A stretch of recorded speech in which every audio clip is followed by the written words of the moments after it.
Una sa lahat, nais kong batiin ng taus-puso ang ating mga magsisipagtapos ngayon. Kayo ang bida ngayong araw na to. Ang inyong pagsisikap at tiyaga ang nagdala sa inyo sa araw na ito at talagang natutuwa ako para sa inyo at sa inyong mga pamilya. I will not read my speech today, but to give a very, very short message. I hope that your parents are obviously very proud of you today. And I hope that you don't stop studying. Lagi kong sinasabi sa graduation, lalong-lalo na sa UMAC. Ang UMAC ay hindi para lang makapag-produce ng graduate. Although yun naman talaga ang task o ang end goal ng isang universidad. Pero ang gusto ng UMAC ay una magkaroon ng graduate na dekalidad. Hindi masabing graduate lang. Kayo ba yon?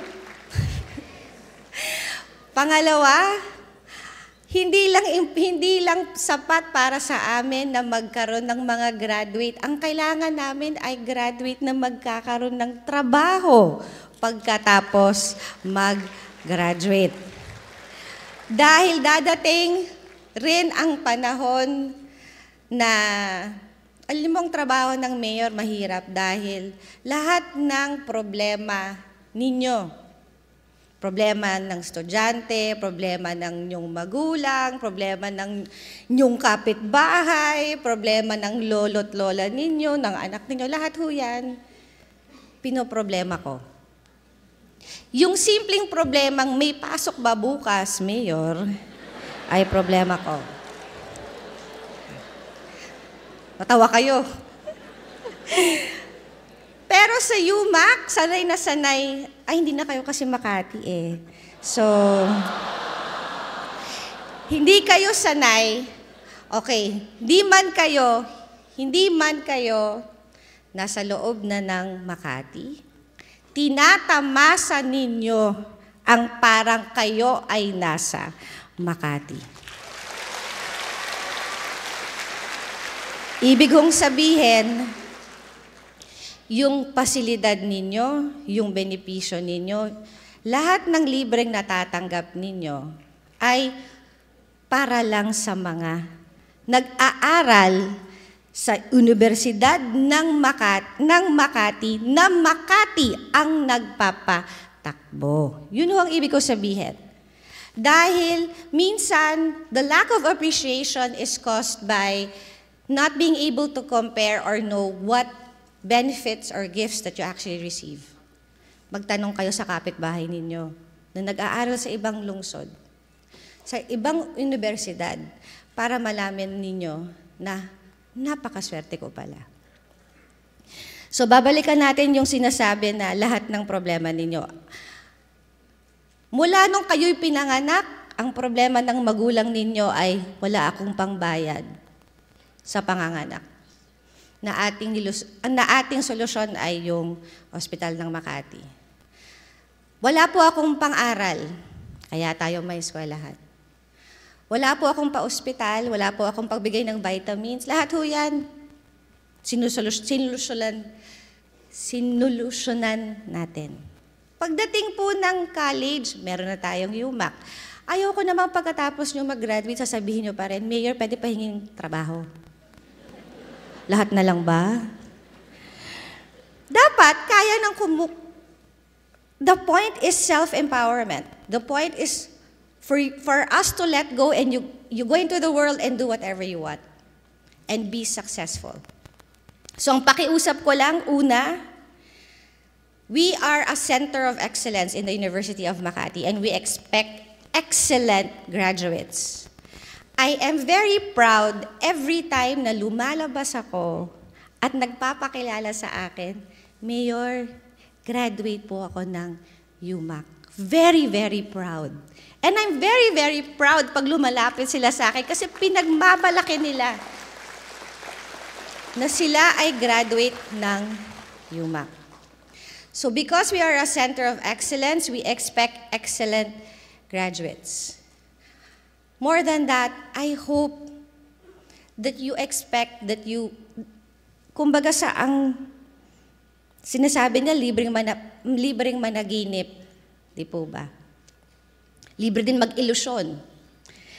Pero ang tanong ay, meron ba tayo o meron ba kayong ginawa para kahit man lang lumapit ng konti doon sa panaginip na yon? It's all up to you. Your success will not be based on your parents, will not be based by your professors, but will be based on you. Naabutan ko yung huling part ng speech ng ating bisitang pangdangal ngayon. Nakakalungkot na merong isang study na ang love of country is down, parang number 5. Very, very sad. Ang una lagi is yung love for family. Hindi nga yung love for government eh. Yung love for country, bandang parang 4, 5. Bakit? Kasi laging una-una natin it's very basic that our first priority is ourselves and our family. Pero sana maging mas malawak ang pananaw natin na kaya lagi naming pinagmamalaki at gusto namin hindi yung pagmamahal lang sa sarili. Kaya lagi namin sinasabi yung hashtag na Proud Makatizen. Gusto namin na kayo ay maging proud because it's part of nation building. Kung hindi nararamdaman ng tao ang pagmamahal o ang tulong ng gobyerno, then alam mo yun, hindi pwedeng yung love one-way street. Di ba mas masarap yung pagmamahal na sinusuklian dahil may nararamdaman ka mang pagmamahal. Sana dumating yung araw na yon na magkaroon ng love of country. Because we all know that in the Philippines, we deserve better. So, kaya sa Makati, laging, di ba yung hashtag? Bakit? Hindi, kasi kailangan kong tayuan yung better eh. Bakit? Because in Makati, in my 8 years, I made, konting flex lang.